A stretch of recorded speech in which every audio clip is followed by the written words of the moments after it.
haven't missed once. Okay, good. Visits going well? Yes, ma'am. Okay, so you said they found an apartment in Littlefield, so they've Yes. relocated to Littlefield Yes, ma'am, they have. and their jobs are in that area? Yes, ma'am. I believe Lana drives a little bit for her job, but it hasn't been a big deal yet. Okay.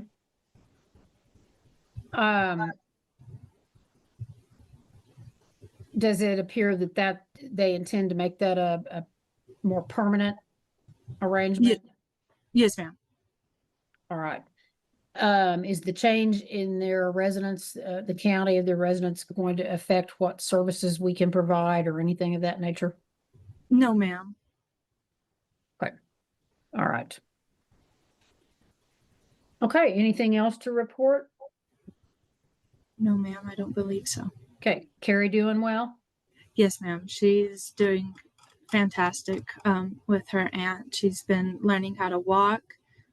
She's eating more. She loves playing with her older cousin, and she recently has a new baby cousin, and she loves being around them.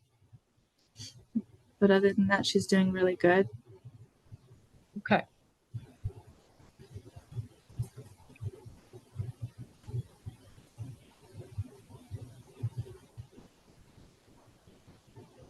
All right. Mr. Barfield? Lena, do you have any questions about what you're supposed to be doing or anything that's going on at this particular time? No, Hannah's kind of gave me everything I needed to do and kind of helped me with that. Okay. What have you got scheduled? What have you got scheduled to start? I know she mentioned your psychological that is scheduled. What else have you gotten scheduled? I got parenting classes every Thursday that I'm gonna be doing. If your visits have been going good with kiddo? Yes, very Okay. good. All right. And for the record, you want an adjudication of parentage for dad today. Is that correct? Yes. Okay. All right. If you have any questions, will you make sure to make contact with your worker and me so that we can make sure you stay on the right track? Yes, sir. All right. Judge, that's all the questions I have for today. Okay. Ms. Kincaid? Thank you, Your Honor. Mr. DeGraff, have you had a chance to look at your service plan? I mean, I think it's as if it's the same as my wife. Yes. It's got a list of services with phone numbers to contact. I haven't looked much through my email. Okay, but do you understand that the department's asking you to work services? Oh, yeah. Okay, and do you have any questions about the services that they're asking you to work? No.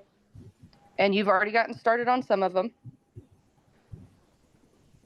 Yeah.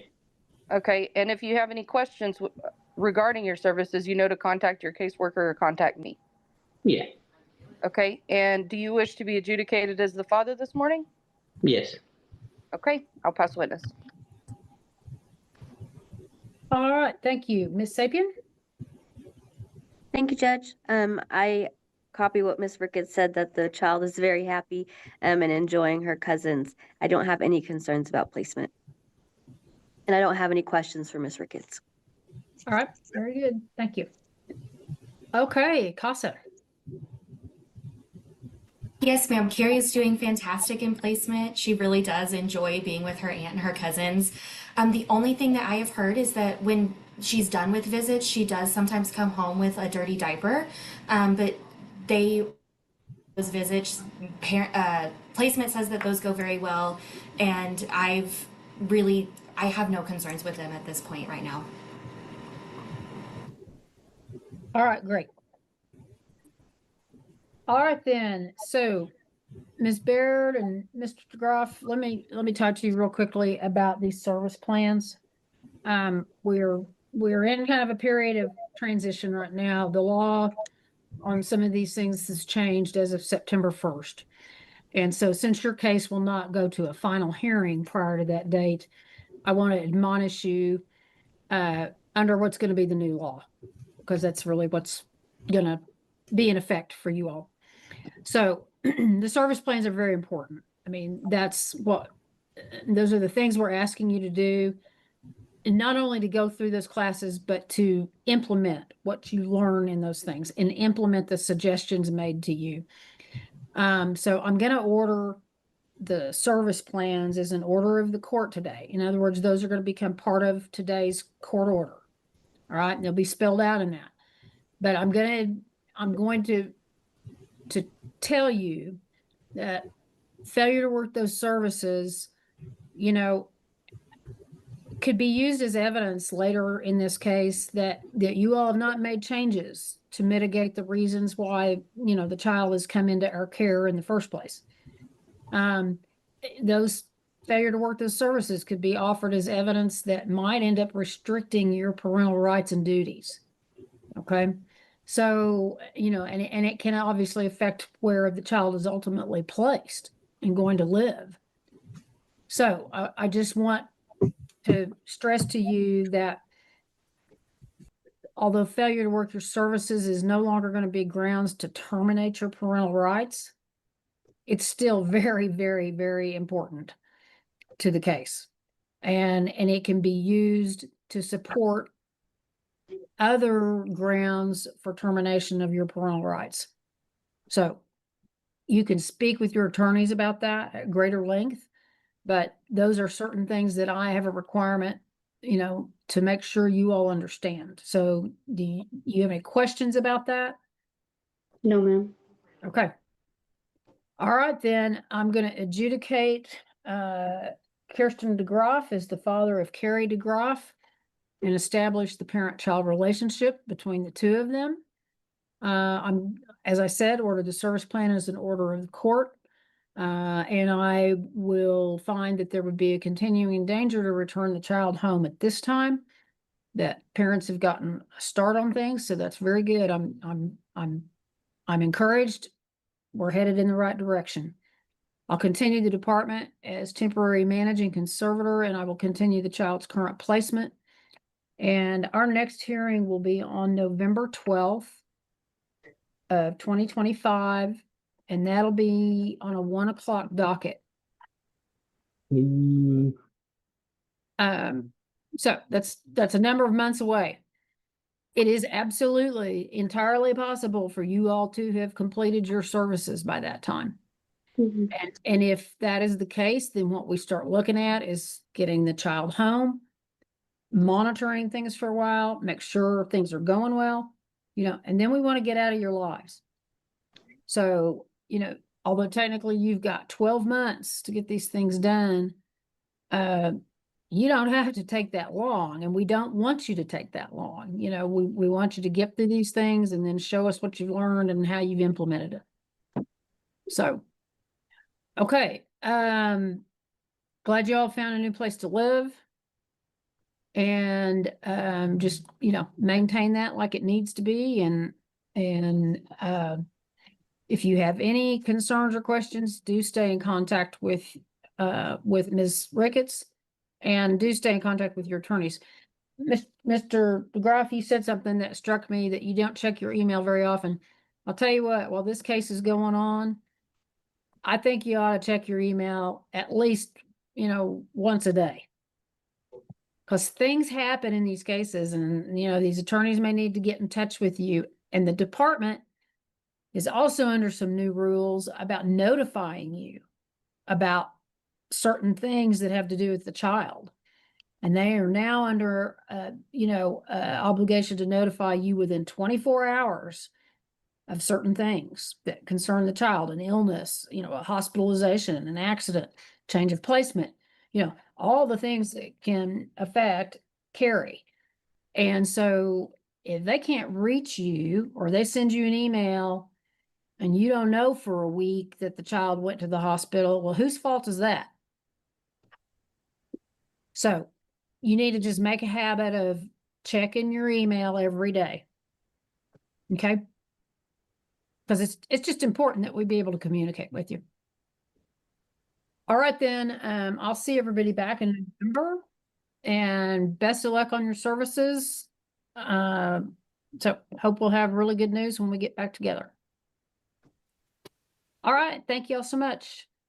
This is the Department of Family and Protective Services versus Celeste Samuel and Bruce Miles. Everyone's logging in, but tension's already in the air. The judge sets the tone. This isn't just another day in court. We're in the interest of Zachary, Alexa, and Zendaya Miles.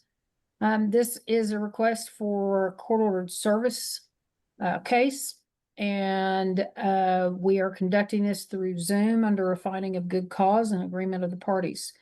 We are also live streaming, and I am recording this to the Zoom cloud. I don't have a court reporter today, so if anybody needs a copy of this, just let us know. We'll make it available. All right, we'll go ahead and take announcements. Good morning, Your Honor, Counsel Gene Graff and Dylan Donahue on behalf of the department, present and ready to proceed. Maureen Lucero on behalf of the mother, Celeste Samuel, Your Honor. I believe she's on, I can't see her on my screen, but I believe she's present here with Mr. Miles. And Tracy Riley appearing for Bruce Miles. We're present and ready. Stacy Zavala on behalf of the children. Okay, thank you. All right, I'm going to ask Mr. Miles if you can unmute your device. I just want to confirm that that's Ms. Samuel seated with you, since we've never met. Hi, I am Miss Samuel. Okay, very good. Thank you. All right, then. Mr. Groff, we ready to go, or we got any announcements to make? Do y'all need a breakout room? Where do we We stand? may need a breakout room. I did receive communication from Ms. Lucero on behalf of the mother last night that it sounds like there was an agreement. I have not heard from Ms. Riley as to her client's position. So unless something's changed, probably a breakout room would be good just to see where everybody's at. Okay, let me just set the attorneys up real quick, let you all visit, and then I can move you around into different rooms if you need that. Okay, thank you. Thank you.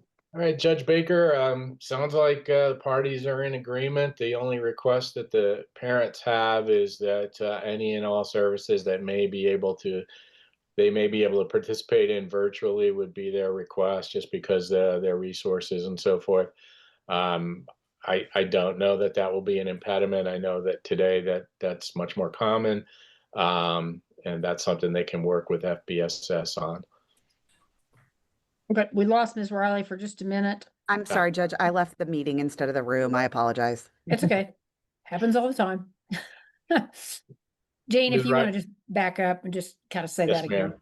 Ms. Riley, I just announced that we do have an agreement that the parents were requesting that any and all services that they may participate in virtually, that would be a request. The state doesn't have an objection to that. Obviously, that's something that when they meet with FBSS, they can kind of work out. So I'm not anticipating any issues with that, but certainly we can address those as if they were to arise. Okay, but this won't affect as far as department being in and out of the home and that kind of thing.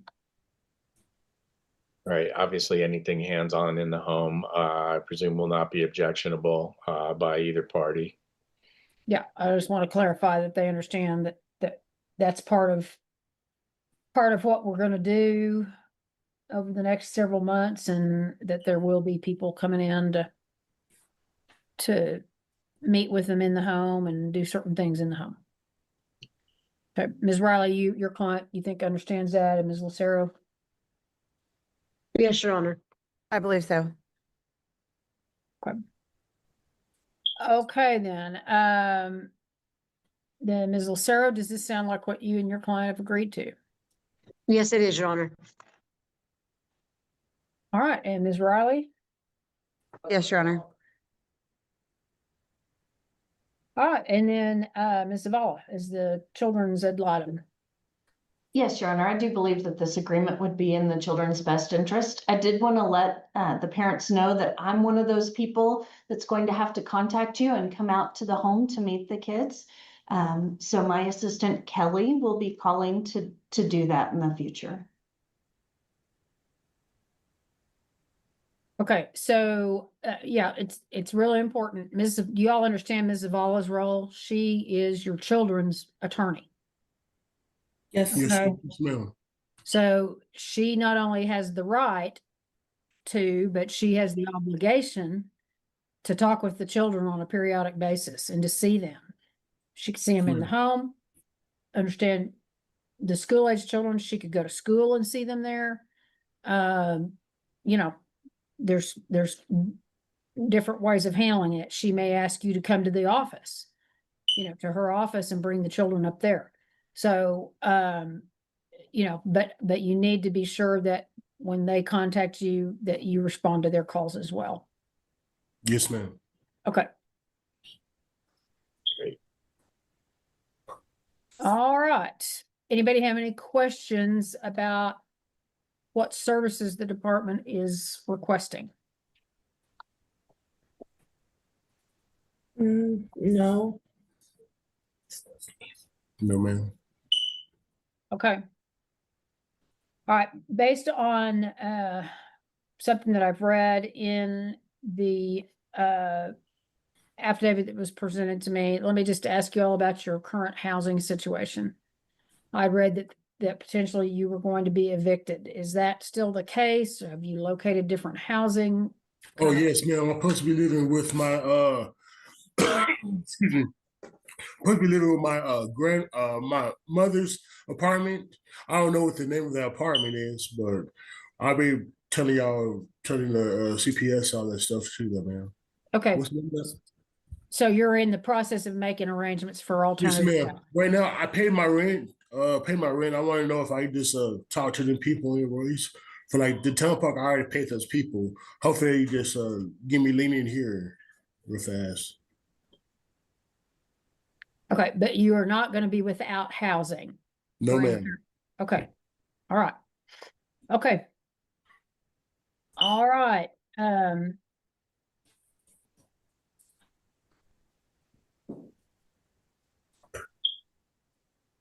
Then I will approve the agreement that's been reached, and we will order Ms. Samuel and Mr. Miles to participate in services as have been outlined.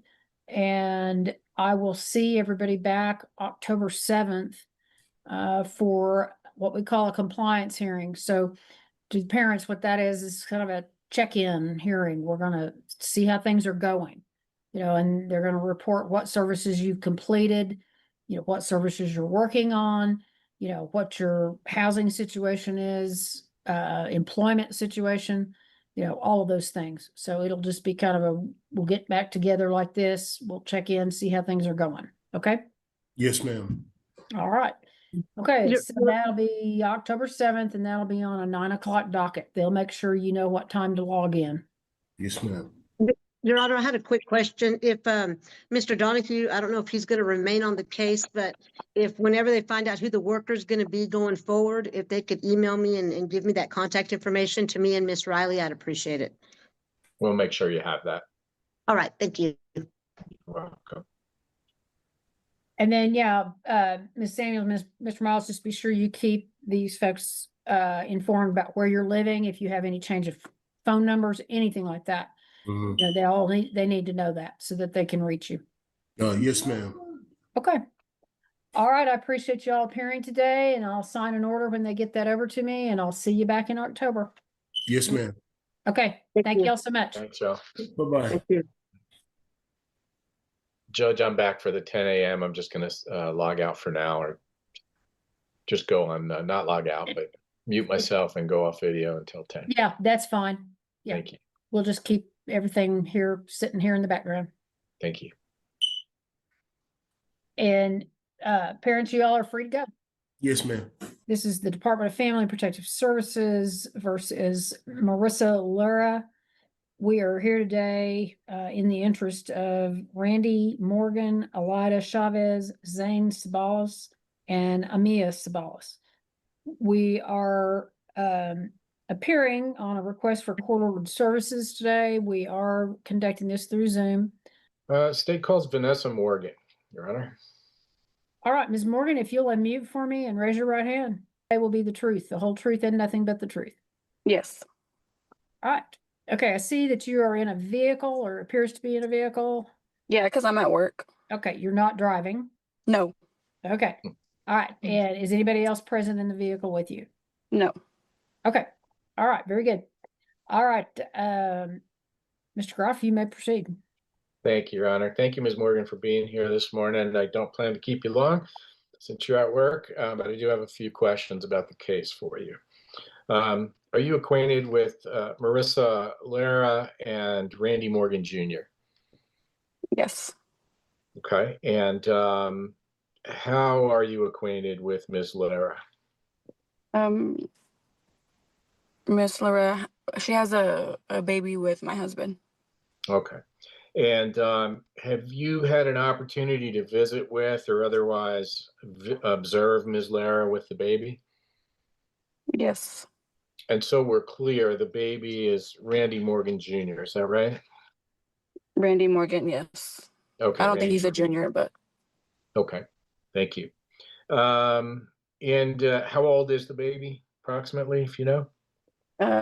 2 months. Okay. And how often have you had an opportunity to visit with Ms. Lara and the baby, approximately? Probably 4 times. Okay. And is that typically when your husband gets to visit the baby, you accompany him? Yes. Okay. And when does Randy, your husband, get to see the baby? When she allows him to. Okay. Is there anything, is that a frequent occurrence, an occasional occurrence? Occasionally. Okay. And what have been the circumstances under which you and Randy have been able to see the baby? Whenever she allows him to. A simple question about a signature flips the energy. With paternity unclear, everything hangs in the balance. Allows him to when she's drinking. Okay. And has that been of concern to you? Yes. Okay. And did you, on any of the occasions where you visited and observed Ms. Lara with the baby, did you ever have reason to take photographs or video of her with the baby? Yes. Okay. Your Honor, we filed 4 video exhibits. They're very brief clips. I wonder if it's possible to show them to Ms. Morgan. All right, real quick question. Hang on real quickly. Ms. Lara, you've got video. I need you to turn your video on and remain on video for this hearing.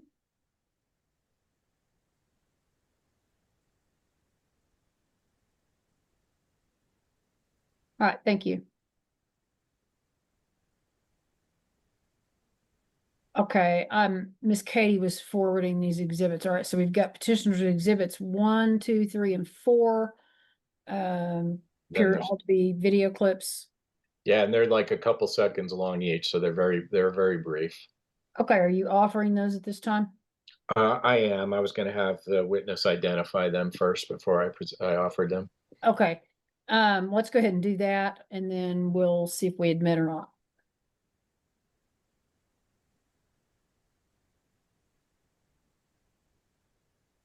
Do you need Ms. Moore? Do you have some more questions for Ms. Morgan?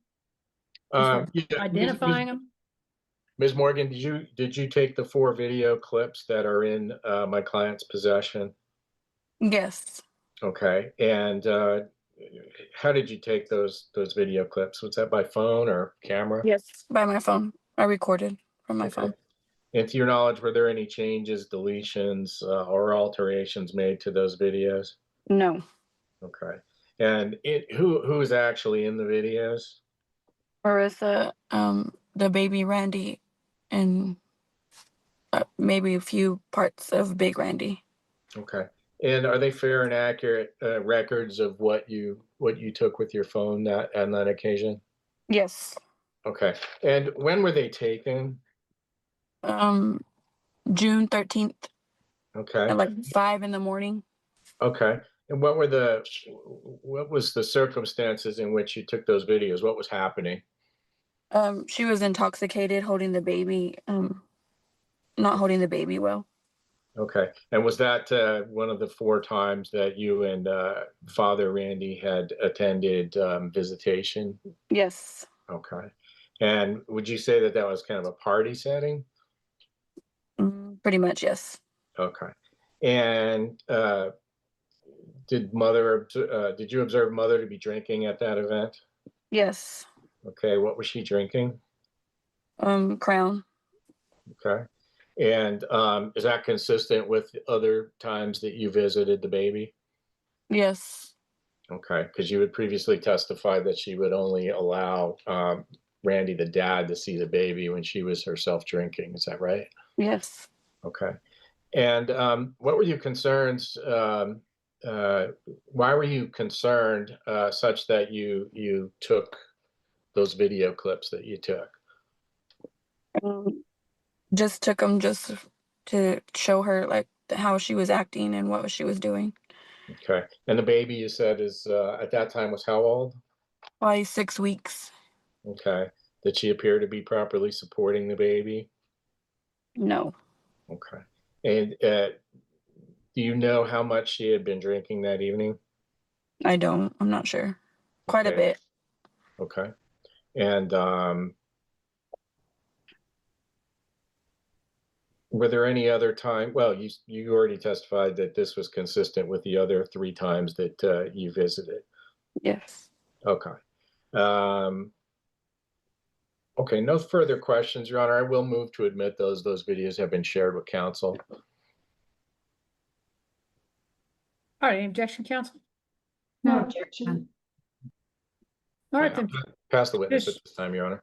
Okay, petitioners exhibit 1, 2, 3, and 4 will be admitted. Thank you. All right, and Ms. Archer, any questions for Ms. Morgan? Yes. Did you say you're married to Randy? Yes. So you're the new wife? I'm not new. I've been his wife. Okay. And how you said the pictures were taken around 5 a.m.? Mm-hmm. When did you arrive? Probably 3. Okay. 2 or 3.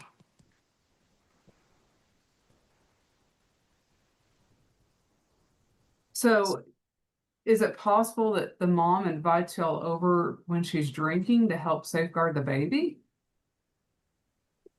I'm not sure. You said it was a party setting. Who all was there again? You, Randy, who else? Marissa. Anyone else? No, but her husband came in, grabbed some beer, and left. So is it more like a visitation than a party? Yeah, pretty much a visitation. Well, it was like a party setting. She was drinking, but it could be called a visitation. Do you have a contentious relationship with Marissa? No, I tried. We try to be civil. I'll pass the witness. All right, Ms. Zavala?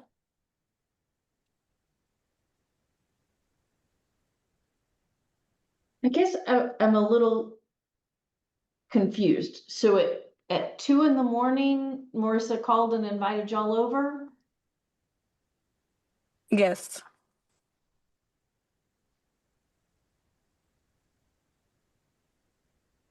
Is that a normal thing? She has a couple of times. At 2 in the morning? That's when she calls and invites Randy over to see the baby. Okay, I pass the witness. Ms. Morgan, does he work at night? Yes. He works at nights. He works overnights. He doesn't live in Amarillo. He lives in Dallas. He was just here. We're talking about your husband. Yes. Okay, so when he was here, then he wasn't working. Right. Okay, but is that just his schedule? He's used to being up late at night? Yes. Okay, and typically sleeps during the daytime? Yes. All right, okay. What about you? Do you work? Yes, I do. Okay, and what are your hours at work? I work during the day. Okay.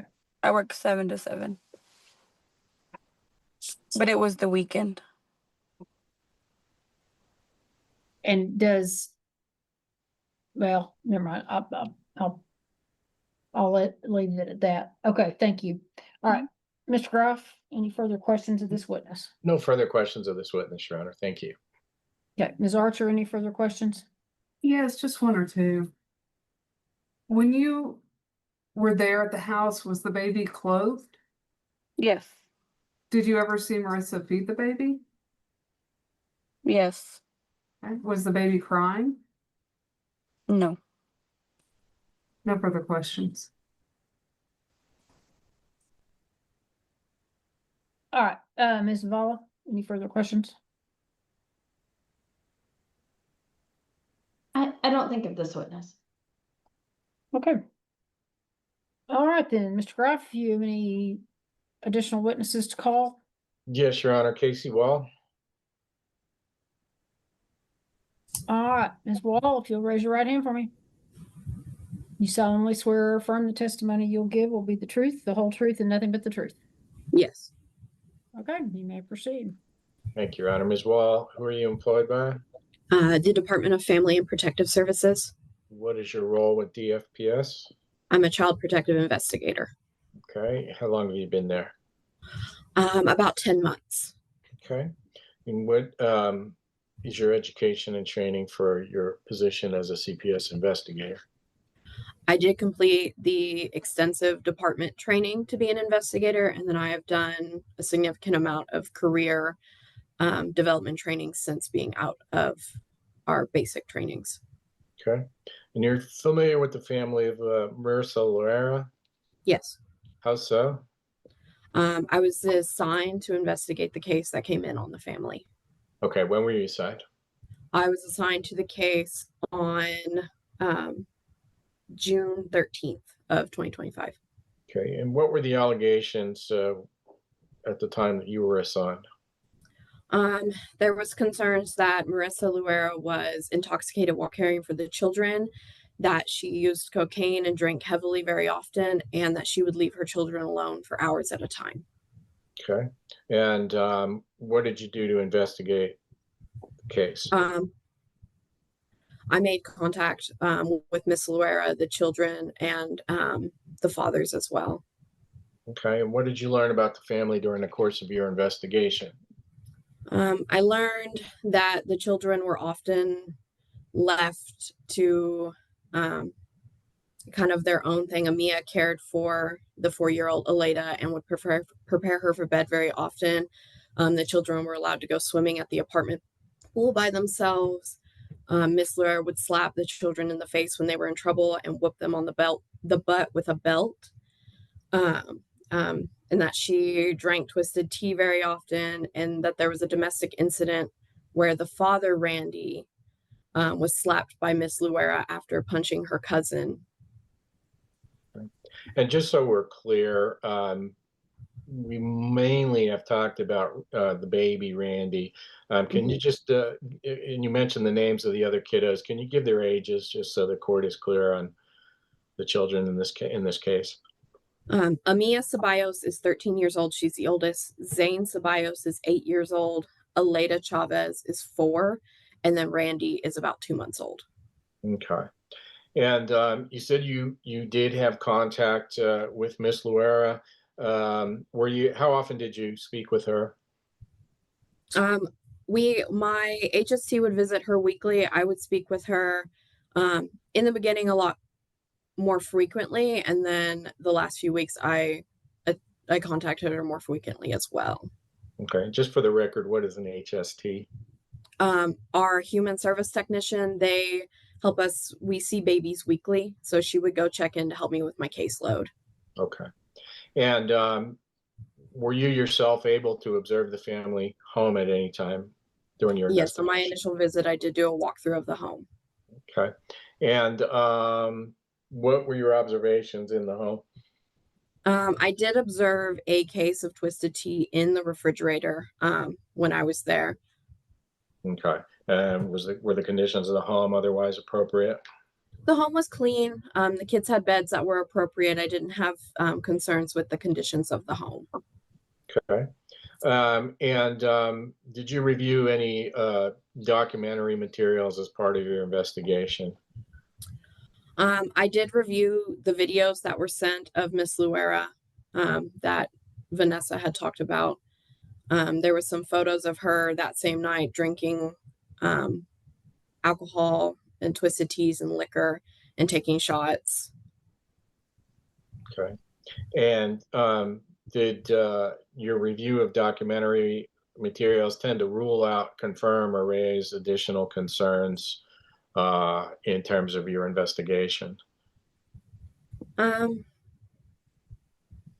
It definitely raised more concerns with how she was acting in the video, slurring her speech and kind of swaying while holding, just kind of letting the baby lay over her lap. His head was kind of leaning back over her legs and his arms and legs were dangling as well. So that raised a lot of concerns because he is so young, being, I think, maybe a little less than 2 months old at the time. He was like 1.5 months old when those videos were taken, and babies like that need to have proper support. Sure. And did you attempt to work out a safety plan, or at least well, actually strike that before I get to that question. Did you address your concerns with Ms. Luera, and if so, was she receptive? I did address the concerns after I had received and seen all the videos and photos and things. I went to and spoke with her. She was not receptive. At first, she denied any of it happening. And then I brought up that I had received more kind of evidence of it. And that's when we began to talk about services. She did during that time state like expletives that this was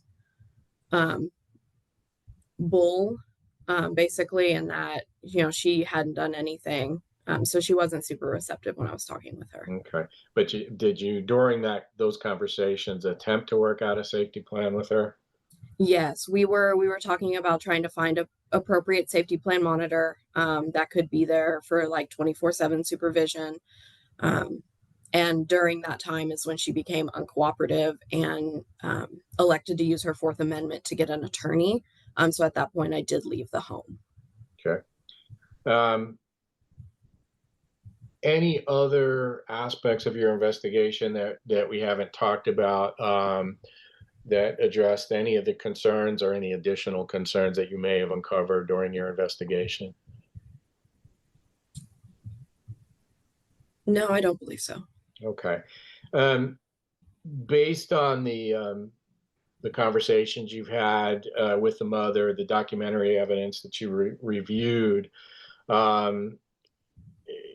as a result of the mother's acts or failures to act, do you feel that any of the children were abused, neglected, or placed at substantial risk of abuse or neglect, or otherwise placed in substantial danger to his or her physical health or safety? I do believe the children are put at a substantial risk of abuse or neglect, especially the younger ones. The older ones do have the ability to self-protect, but when it comes to the baby and even the 4-year-old, they don't have those capacities. So I believe they are at a very substantial risk. Okay, and specifically, what is it about mother's behavior that causes them to be at risk? The excessive drinking, when we drink that much, our faculties are not where they need to be to care for especially a young baby. And it was shown in the videos that she could not properly hold the child while in that state. And what else besides the drinking? Her leaving the children alone with the oldest to take care of them, and her excessive discipline with the kids is not appropriate, and that puts them at risk for physical abuse. And then allowing them to go to the pool by themselves put them at risk of That would be neglect, but at the point they No could, DNA test, no hesitation. The father claims his role. A fast decision, but its weight will echo far beyond today. at the point they could drown, and something awful could happen, and we don't, of course, don't want that. Is there a lifeguard at the pool, if you're aware? No, it is an apartment pool. I'm not aware of any lifeguard that is hired to be on duty there. Okay, so they're basically unattended. Yes. Okay. And when you talked with the mother about that particular issue, what was her response? She stated that she lets him go to the pool, but she can see the apartment pool from her apartment window. So she's able to look out and see him and then see if there's other people there and things like that. Okay. Did you explore with her the concerns about a lag, seeing someone from an apartment window versus getting to the pool if there was an emergency? Yes, I did talk about, not being able to get there quick enough and you can drown very quickly. And she stated that Zane is able to swim. Have you identified, have you identified any reasonably available services that can address the concerns you've identified and can mitigate the danger? A ruling's made. The father is now legally recognized. But the road ahead is still steep, and every step matters. Like the video, subscribe to the channel, and we'll see you in the next video.